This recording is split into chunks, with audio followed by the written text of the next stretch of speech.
Alright, so welcome to Queen V's vlog. And we are going to discuss battery safety. Yan. So, this video should have been released months ago because there was an issue about faulty batteries na naisisisi na hindi safe ang vaping. Vaping is safe if maingat ang gumagamit. It's like any electronic device. Kahit microwave na 120, isaksak mo sa 220, there will still be faulty, it can explode or whatever. So, ang question ng karamihan is that, what should they choose? Kung mech ba, mechanical mod, or variable? Now, if you're a new vapor, we would advise that you use variable. The reason why is because may chip siya. This is variable. Ayan. As you can see, meron siya yung na up and down mo yung wattage, voltage, and everything. May chip sa loob ng variable mod versus sa mechanical mod na walang chip.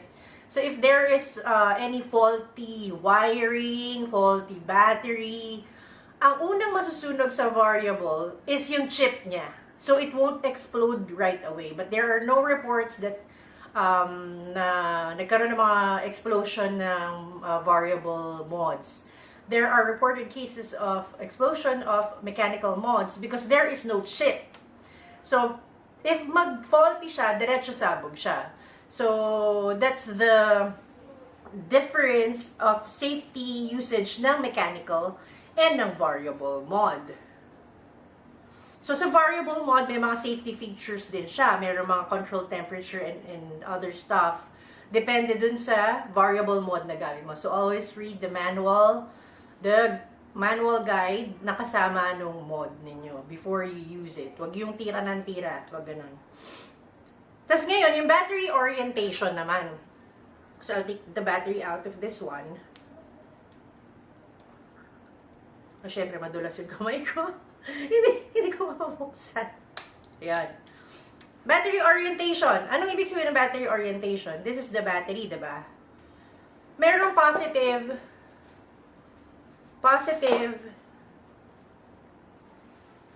and negative side. Positive, yun o, yung merong bukol. Negative is yung flat side.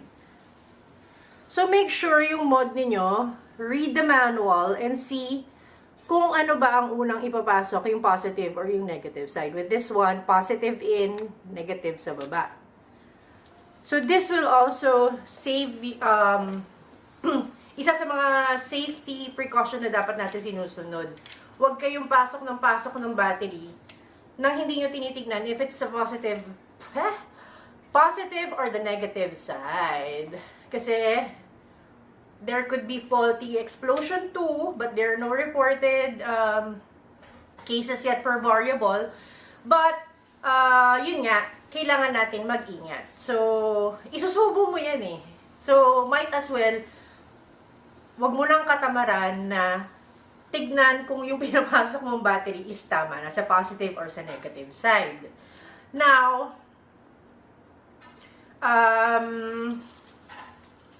safe resistance, yung mga gusto ng mga cloud chasing dyan. So, make sure ang safe resistance natin is 0.2 and up. 0.2 and up. But for variable, it can withstand lower than that. Yun yung kagandahan ng variable. But with mech mods, yun nga, 0.2 and up.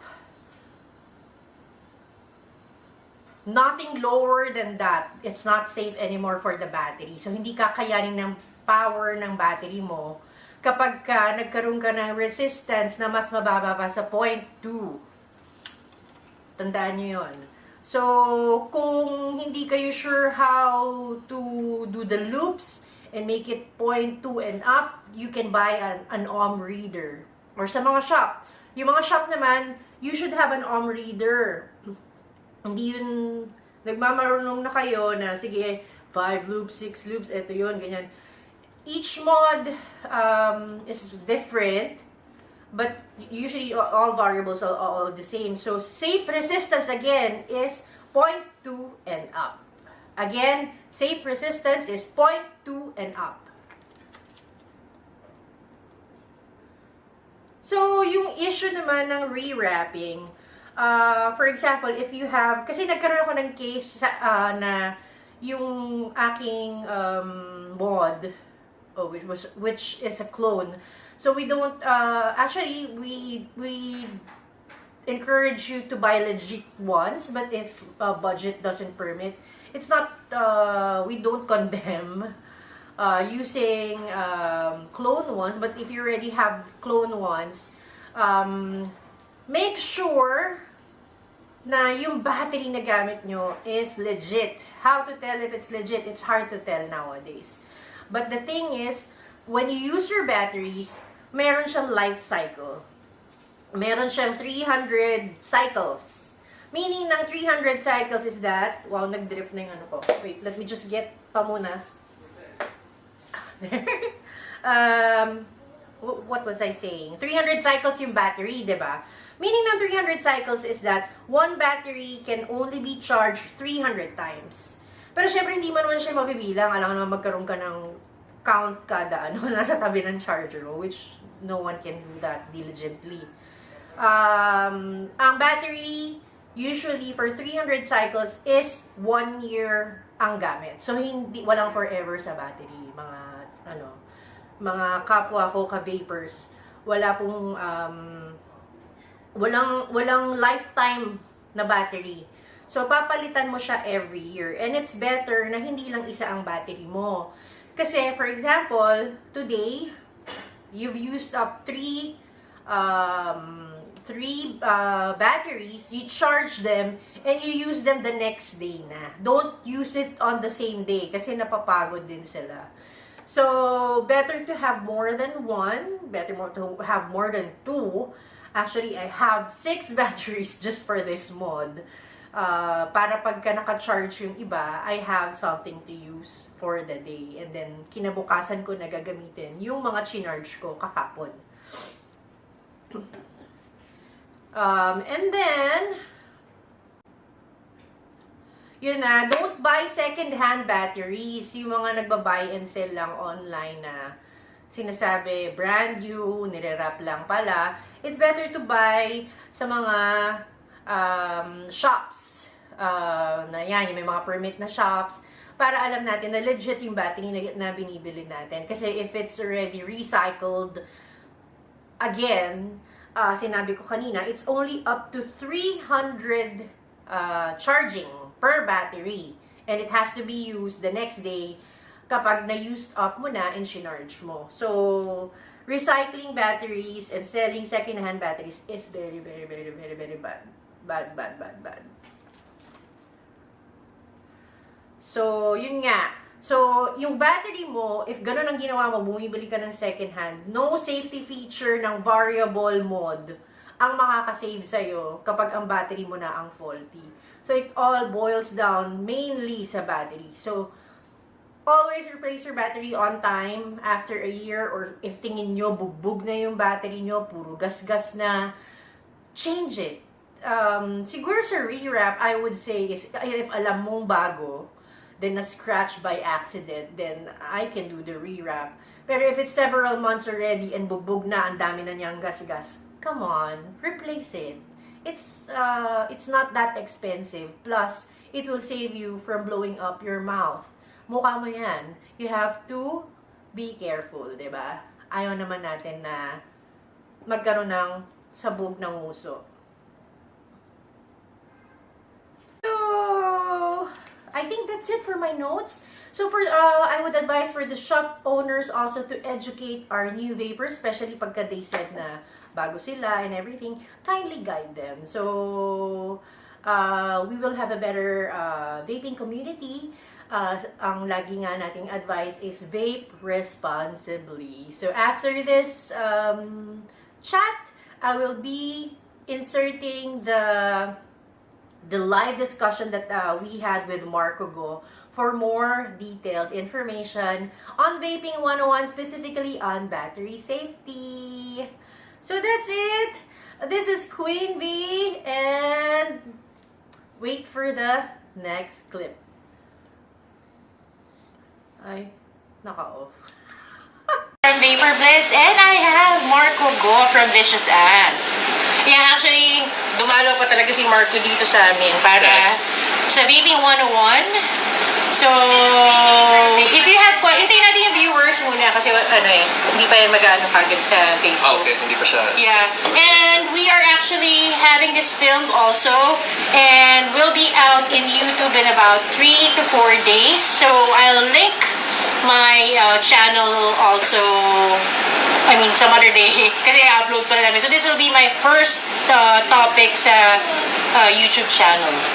Sir, mabasa ba natin? James Paul Manuel. Mahirap nga basahin. Need something to go here. There's an option to bring them on camera pala. Yeah, meron. Marvin Morales. Mahirap pala basahin. Okay, so there's a bunch of people on already. You want me to go to bring it since I malapit sa inyo? Oo, lapit. Lapit pa. Let's see. Wait. Yung hindi kita yung pores. Ayan, good enough for you guys? Yung ka namang pores. Can you read now? Okay na? Atras na ako. Ayan, ang dami na. There's a whole bunch of guys. Chance go. Hello, Ate Cristel. Hi, Jens! Actually, we didn't prepare an outline for this, I'll be honest with that. So, we will go with the flow. Ako kasi, personally, I don't know, I'm not an expert on building ohms and batteries. Let's be clear, neither am I. But Marco, kasi siya, alam niya yung ohms and battery safety. More or less, I guess. Yeah. So, and matagal na rin siya for how many years na? 6 years, yeah. Oh. Hindi, nauna ko sa akin, no? Kailan ba ako nag-start? I can't even remember when I started. Mga 6 siguro.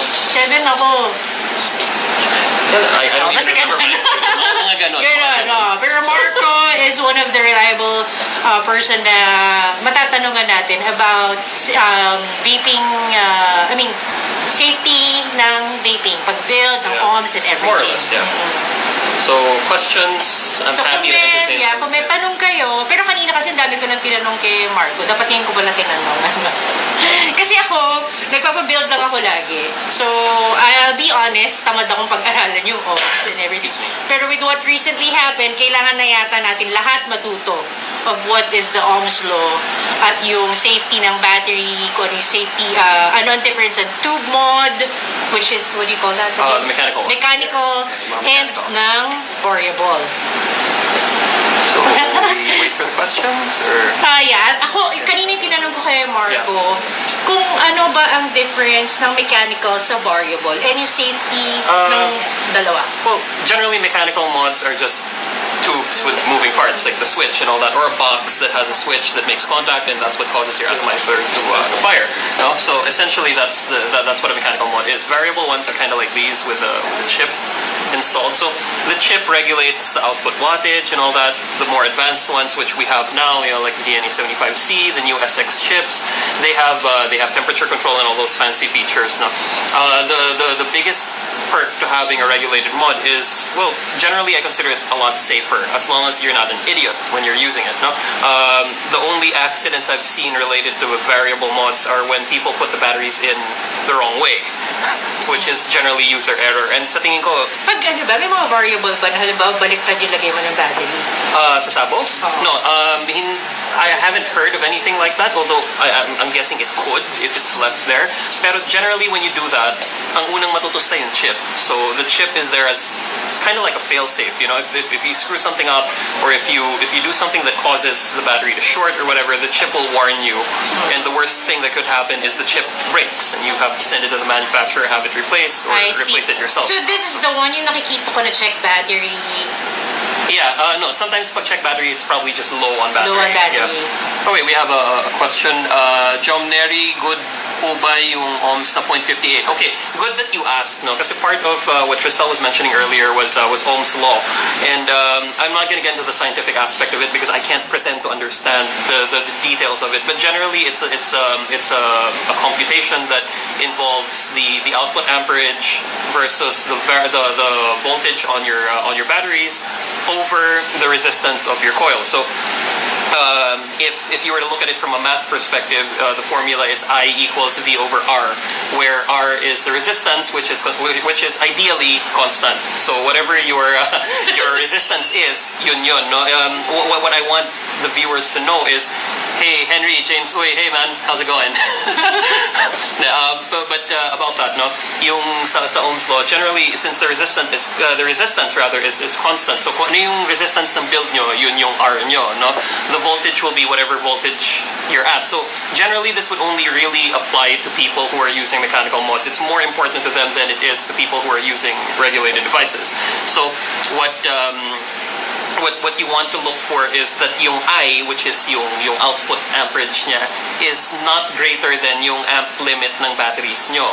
Now, there are some batteries that claim to be 50 amps or whatever and all that bullshit, no? But the truth is, if you guys want reliable battery tests, there's this guy who does it, and he has his page on Facebook. I suggest you check it out. His name is Mooch, or he goes by Mooch online, no? Mooch Battery Tests, and he has very reliable tests on different kinds of batteries.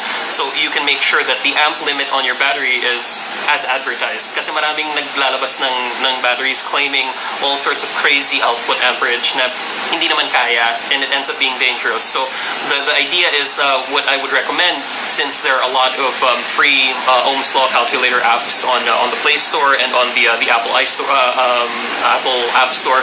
You guys can just download that stuff and What's make the sure. name of the app again? I don't use one, no. But I checked it out, and there are a few. You can just type in Ohm's law or Ohm's calculator or resistance calculator or whatever to that effect, and you'll see it on the Play Store. Yeah, that's better kasi kinabahan ako doon sa sinabi ni Marco na ano yun, Y over No. That's just the math behind it. No? So it's I equals V over R. If anyone May wants to look question it up. kanina. I didn't see. Hindi pala kayo expert sa anong dinidiscuss nyo. Sir Edbar, kung ayaw manood, mag-log out ka na. Alam nyo kasi, we're doing this, we're not paid, we're not promoting anything. It's just that I'm wearing VA, pero we're doing this out of,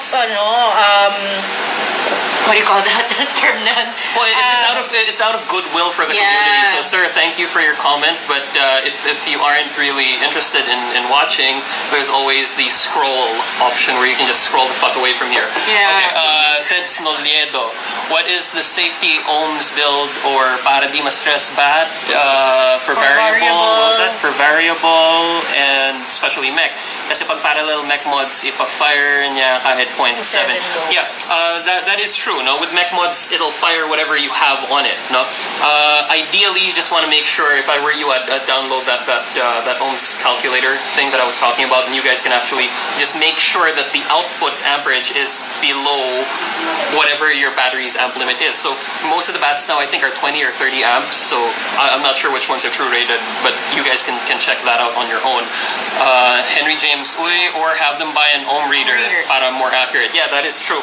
But admittedly, I don't think most vapors will be too hot about spending on one. It's a good investment, definitely. It's definitely something you want to have if safety is of paramount importance to you. So I would suggest, you could buy that and learn how to read it, and make sure that the output, that your resistance is within acceptable parameters.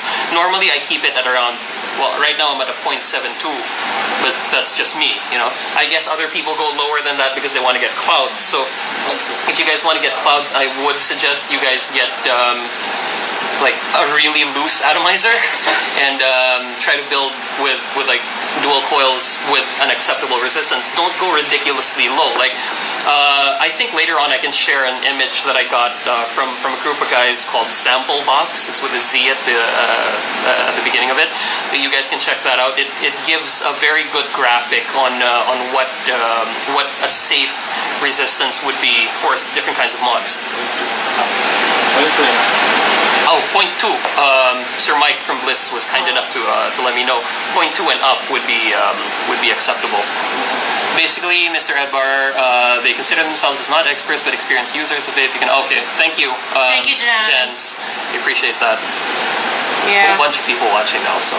Yeah. Tapos, ano ba yung may tinanong ako sa'yo kanina na,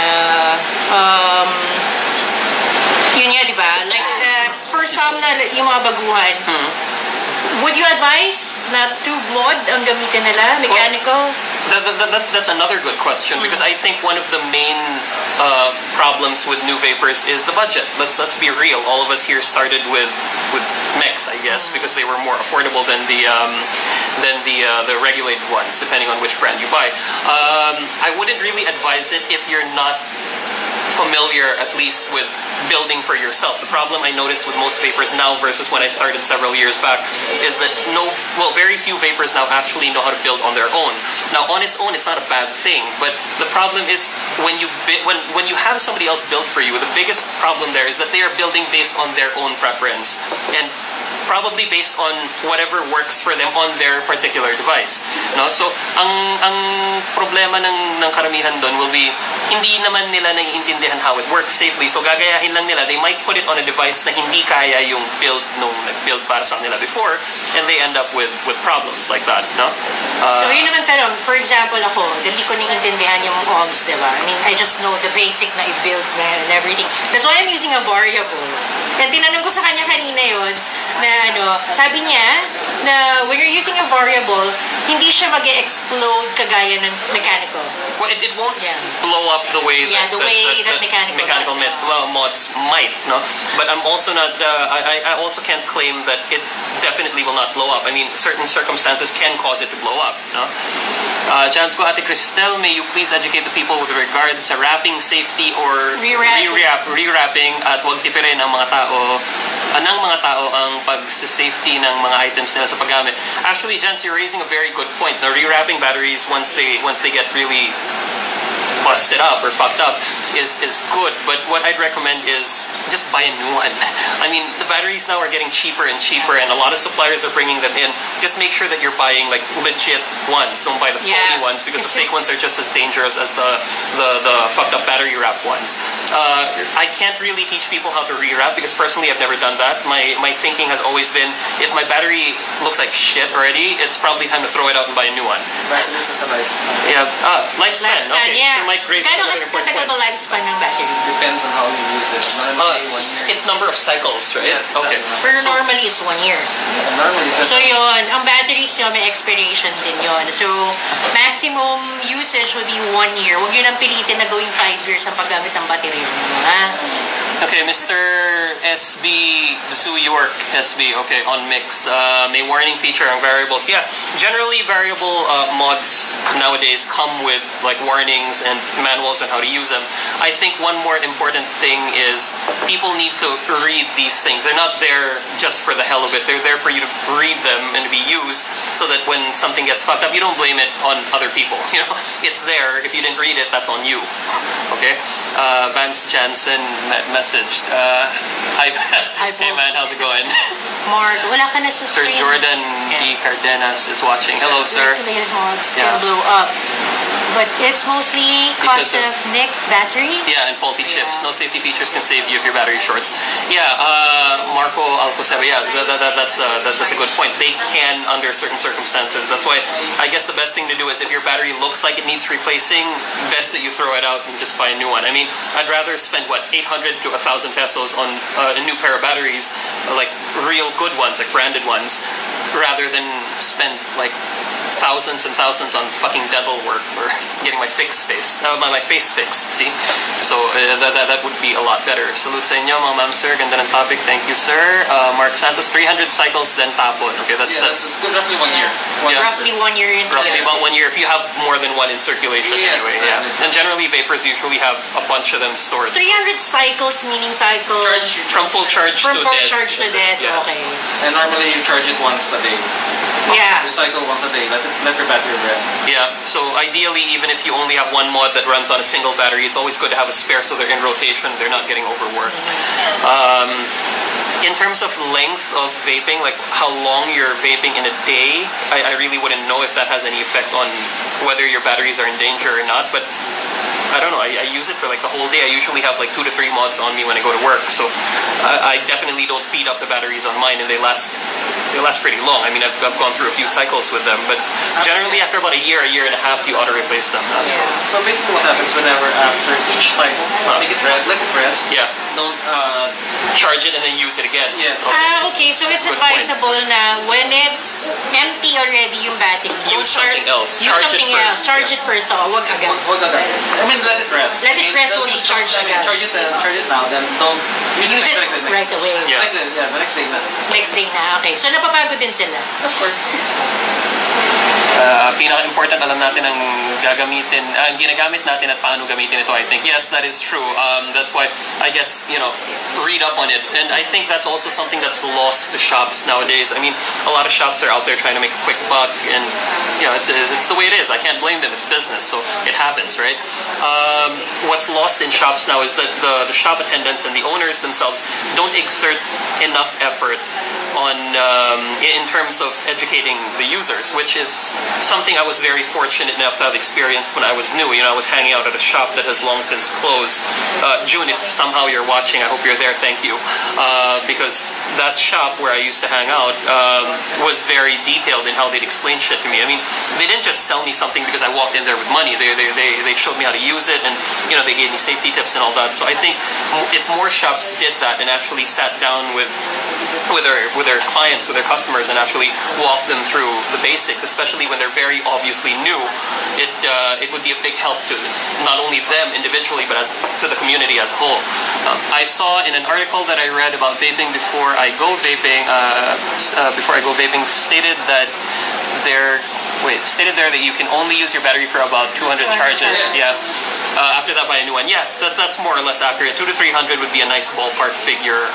You're not doing yourself any harm by going a little over 200, I guess. But if your battery has been with you for a little over a year, what's another 800 pesos, But, right? Marco, how about yung positive side pag nakalubog na? Pag nakalubog, honestly, it's never really happened to me. That usually happens on mechanical mods with like the adjusting As long as pins. the wrapping is still free. So okay lang so, yung so nakalubog.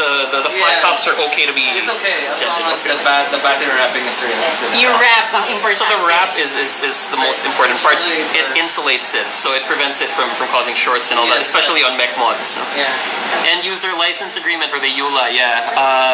Always read, yeah, that's true. Kidding aside, how about people who just sells full mech just for the sake of getting money, like 1:1 clones, especially people who just buys and sells? That's probably going to be a separate topic for another time, because that's going to cover a whole lot of other stuff that would involve shops with no permits, or shops that don't have physical retail establishments, shops that only cater online. So that's a whole bunch of other topics, which I don't think we'll have time to cover now. But Jansco, thank you for bringing that up. Yeah. It's a very good point. Maybe we can revisit that in a later episode when we have more information. Pero Probably. yeah, it would be advisable to buy from reputable shops that you would know na they're selling legit ones. Yeah, Actually, legit clone, batteries. it's not. I don't think masama bang gumamit ng clone. I don't think so. From an end user perspective, I mean, I'll admit, I use clones Yeah, ako din before. I before, have, yeah. I've used mech clones. Like I remember having a Nemesis clone a while back, and a couple of other tubes that were clones. On their own, like as devices, there's nothing really wrong with it safety-wise. It's just that, well, for starters, you're supporting piracy. Second, you're basically using a device where you cannot run after anyone if it blows up on you. Yeah. There's nobody that you can actually sue or whatever, right? So yeah.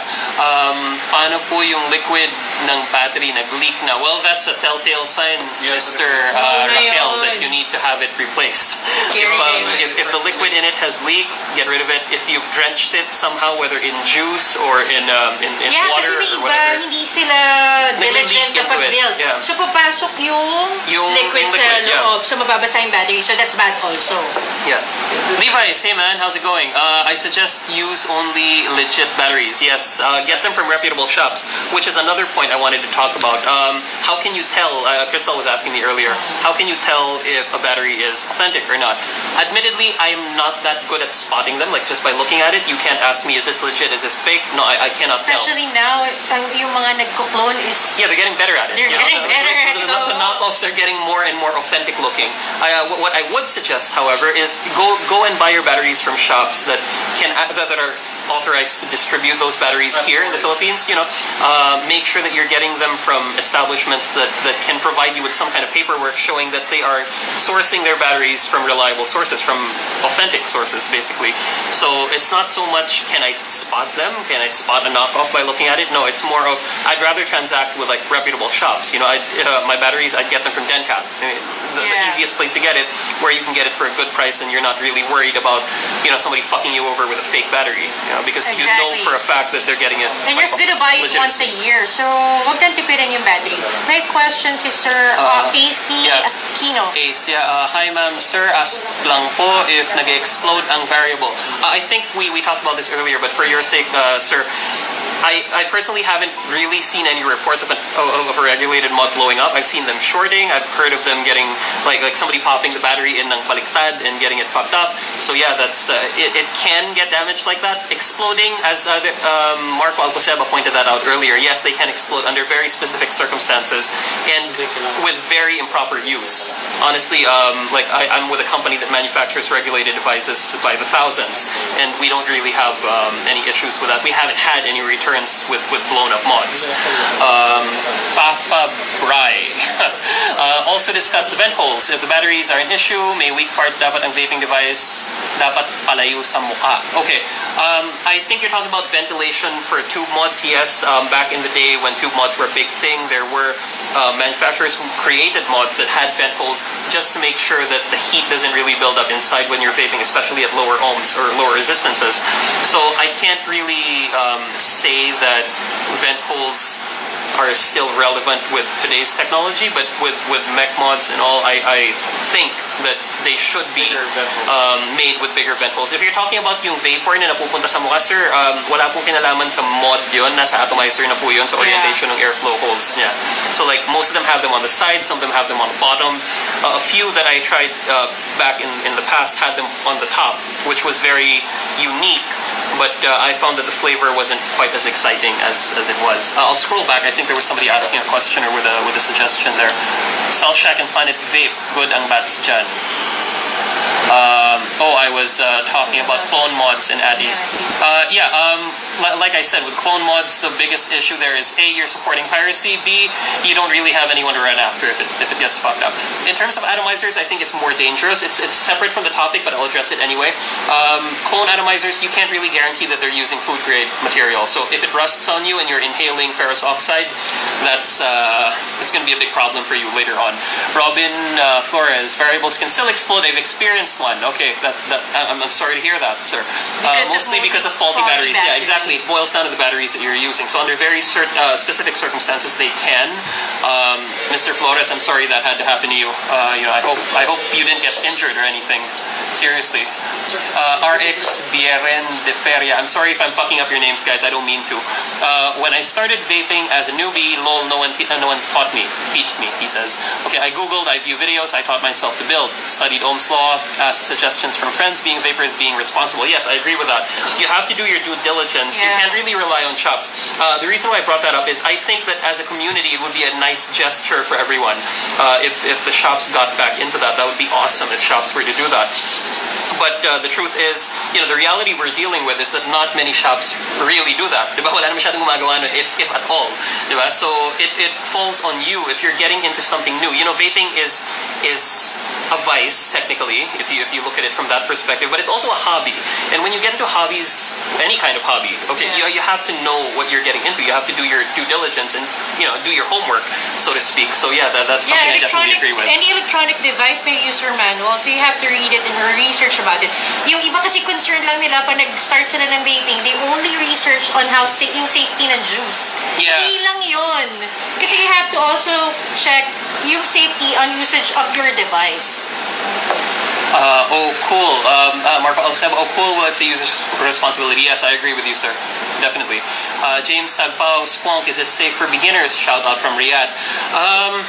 Squonking, there's nothing really wrong with it in and of itself. I don't think there's really any harm in squonking. In fact, I'm using one right now. But what I suggest is if you're going to get into squonking, be very careful that your juice doesn't seep into your batteries. You want to make sure because they're right next to the bottle and, faulty bottles leak. So, yeah. Kasi baka may iba na hindi alam yung squonk, siguro you can give... Yeah, well, just a brief idea. Squonks are basically mods that have a bottle inside and, you squeeze it and it makes a squonky sound and it goes inside your atomizer. So, it's been around for a while since the days of the Rio. It just recently saw a resurgence in the market, which is a good thing, really. Mas nakakatulong po ba ang baliktad na battery when using a tube mod? There's really no difference. With mechanical mods, as long as it's either a single bat or parallel, it doesn't matter whether you put it in upside down. Just make sure it's a fully mechanical one. There are some that they call semi-mechanical or semi-mechanical that have wires and shit. I'm not going to get into that, but just make sure that you follow the orientation prescribed on the mod. Any responsible modder will ensure that the orientation that your battery is supposed to be in is clearly indicated, if not on the mod itself, in the packaging or in the inserts included. So there. Zai Correas, yeah, it is. Yeah. Joel Leasing, positive pa din sa itaas ang tube mod. Generally, yes. I would advocate towards that. Melvin Branyoso, hey, Boss Melvin from the Boss Mod and Shots Fired. Pa-shoutouts for Marco and Queen V. How's it going, man? Happy birthday, Melvin! Oh, belated. Is it today or? Yesterday. Oh, okay. Joel Vape Juice Pinas, hi bro Marco. Hey man. Barbie Cordero, hi. How's it going? Triskelion, shout out. I'm sorry guys. Shout out to Triskelion. Hindi po ako Brad, but hello. Hello. Ako din pero... TVO guys. Yeah, hi. Papa is watching. Oh, okay. Ron Ryan Ang, hey man. Hello Marco. The man. And Madam Cristiano Pia watching here at work. Just don't get caught, man. Robin Flores. It's okay, I didn't get injured because I've experienced it at least thrice. One variable and 2 tube types way back in 2000 something. Okay. To be honest, most of it is because of batteries. Either users' faulty batteries. I think it always boils down to that, no? I'm glad to know you didn't get hurt. I'm very sad to know that it happened at least thrice to you. So, just take better care, I guess, when using your stuff. Follow the orientation that your battery is supposed to be in. If it says positive down, then keep the positive at the bottom, the negative on the top, or whatever your mod says. Be careful kasi it's like gadget na 110 sinaksak mo sa 220. It's the same thing. It falls on the user to make sure that they're using it properly. If no matter how well designed a mod is or how safe the manufacturers try to make it, if the user is not doing his part in making sure that he's using it properly, then there's not much else that the modders can do or anyone else. You two should do this weekly, Otep Penolio. Yeah, that would be great. I'm down for it. Thank you. Elmer Regulacion, good evening. Happy vaping from Northern Samar. Happy vaping from Hi, Sir Elmer. Metro Manila. Hello. Hindi sa clone or legit ang dahilan sa pagsabog ng vape. Here, okay. Okay, Albert Erickson D, hey. Ray, how's it going? Paalala lang po yung sinabi ni Idol na Umslo ay law firm. No, because Eric posted something earlier with a joke about UMS law.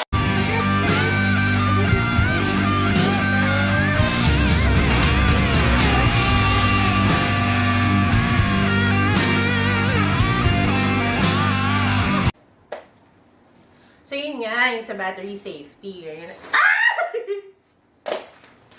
Hindi pala siya pwede sandalan. I forgot.